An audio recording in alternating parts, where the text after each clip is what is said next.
now we are going to discuss about this task command. So here we'll have three set of commands. One is run task, second one is pause, third one is stop task. Why we need to this run task will help us means the run task command will help us to run another task from our main task. Suppose the situation is so the send email concept is there. So in your automation, you are performing the send email operation multiple times. By the time instead of writing the code for the sending emails for multiple times, you will write a separate task for the sending email and you will call that particular task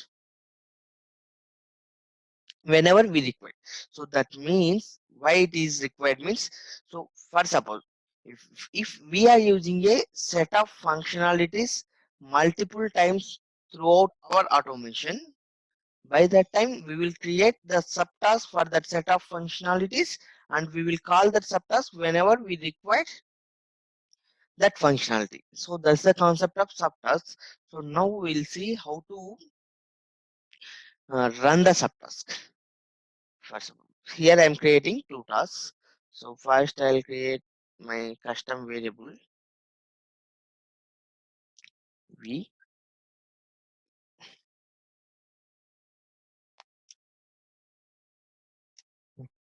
task. I'll say. So here I'll say main task.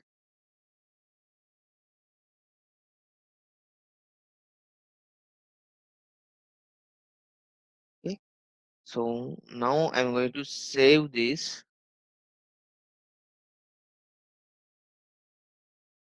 So here I'll say main task.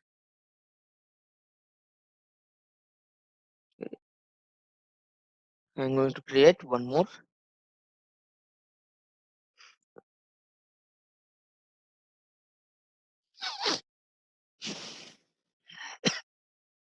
Here I am going to create one more variable with the same name vtask,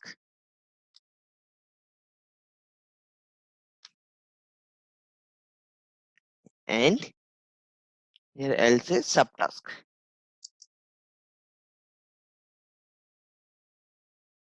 I'm saving this. So here what I'll do is in the main task I'm putting a message box F2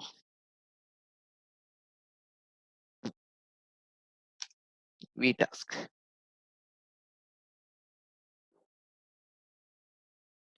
and in the subtask as well I'll put the same message box.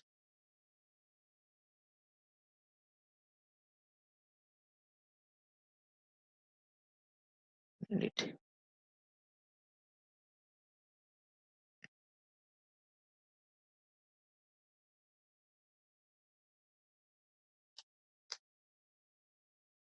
And I'll save this subtask.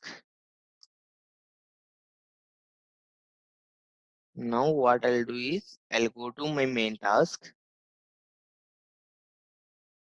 and I'm calling a subtask. So here whenever we use this run task command, if we browse, it will redirect to my task folder. Here we can choose the task whatever we need to run. So in this situation, I want to run a bot called subtask.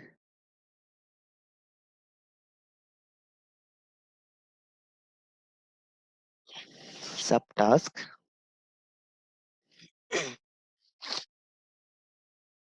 I'm saving this. And again, I'm putting paste.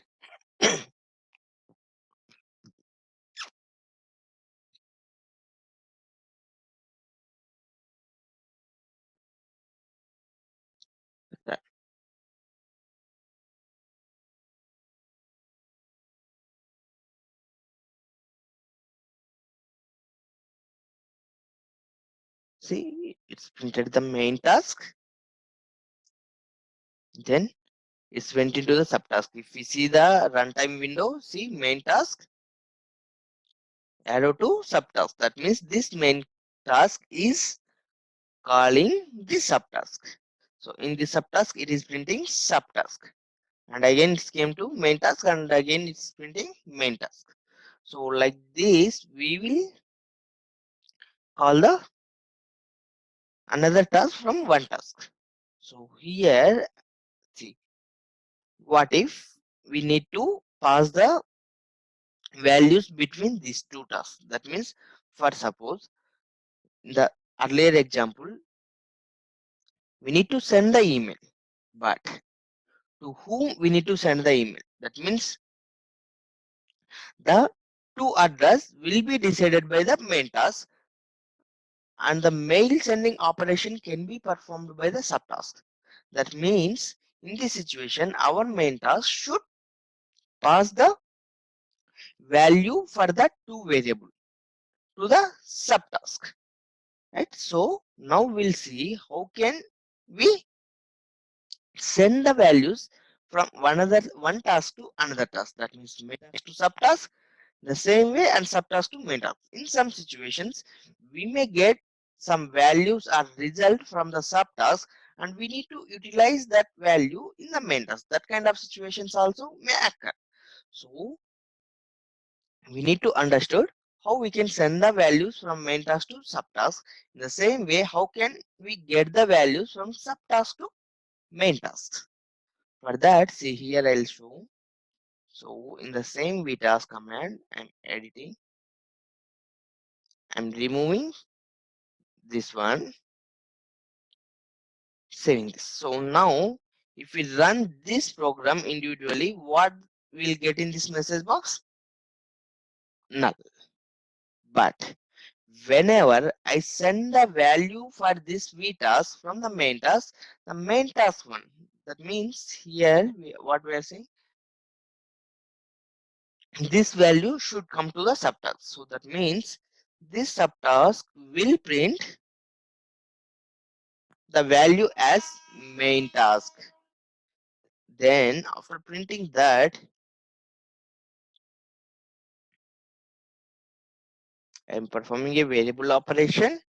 Here I'm selecting vtask. Here I'll say subtask.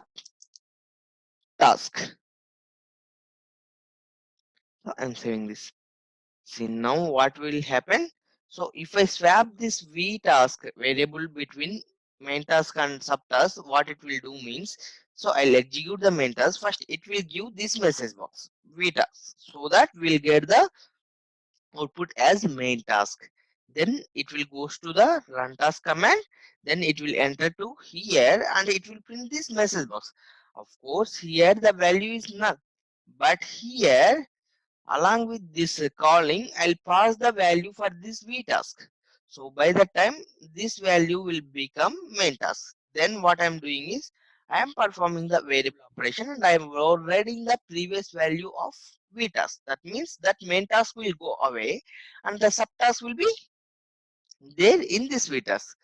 So that operation has been performed in the subtask. Whenever I come here, after completion of the second row execution, it will come to the third line. So here, as we already overrided this value, this message box should give subtask. We'll see the same thing will perform or not. I'm running this. See, main task line number 1. The value is main task. Okay, see, here it is giving null in the subtask. Again, whenever you come to the main task, it is giving the main task. The reason is here we haven't mapped the variable between main task and subtask. Let's see how to map. So just I'm editing this run task command. Here we have a radio button called variable. So here I'm selecting, and I'm selecting quick map. See, two variables has been mapped. See, here also prompt assignment is there and subtask also prompt assignment is there. So it has been mapped. And here also vtask is there, subtask also vtask is there. So the vtask also has been mapped. For suppose there is no similar kind of variable. At that time, what we have to do means we have to select the add and we have to choose the, for suppose it's not there, delete. So there is no similar kind of variables. At that time, we should not go with the quick map. So we have to select the add, and then what I'll do is we have to select the variable from the main task and we have to select the variable from the subtask. So this time we are saying manually, okay, the prompt assignment value should goes to the vtask variable. Like this, we can map whenever we don't have the same variables. But whenever we have the same variables, at that time we can use quick map functionality. See, it has been mapped. So I don't want the prompt assignment as of now, so I'm deleting this. Like this, we will map the variables. And here, I'm removing this and I'm using a system variable instead of the common path. Here I'll put a application path. So it's not mandatory, but it's the best way of programming. Okay, changing this path is. I'm saving this.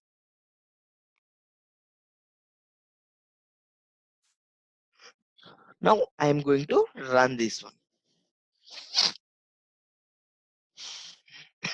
See, main task line number one, the value is main task, and subtask line number one. Earlier it was null, but now it's became main task. Now again it will come to main task, and line number three, the value became subtask. Like this, we can work with the subtasks. This is about how to call a subtask from another task. Next, pause. What is the pause means? See here, in this situation, I want to pause the bot. That means I'm troubleshooting this one. I want to explore something. At that time, I want to pause the bot in middle. So in that kind of situation, we will use the pause. So this will help us to troubleshoot the bots in the real time. But whenever we are deploying into the production, this is not at all recommended using the pauses until unless the requirement is expected. Okay. So I'm saving this. See, after performing this one, the bot will pause. So there is no automatically resume option for this pause. Whenever we use this pause, the bot will went into the pause state. We need to click on this resume button manually. There is no automatic option to resume this bot. So we need to perform resume manually. So that's the reason using the pause is highly not recommended. So let it be, and I am resuming this. Now it will execute the fourth command, that means fourth line, and it is giving the subtask. This is about pause, but I want to use the stop task. What is the stop task means? For suppose you are using a loop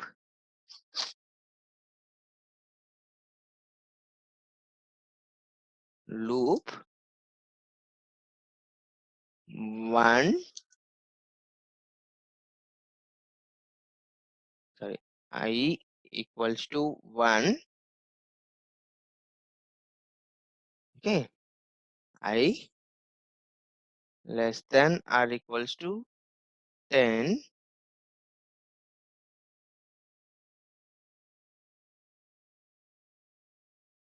I plus plus.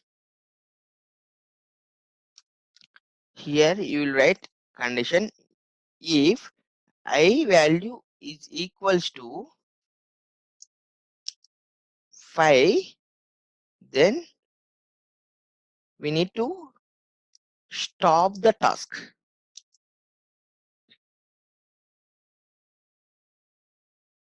Okay, and if and loop. So in this example, if our task satisfies a particular condition, we need not to run the task. So in that kind of situation, we will use the stop task command. Okay.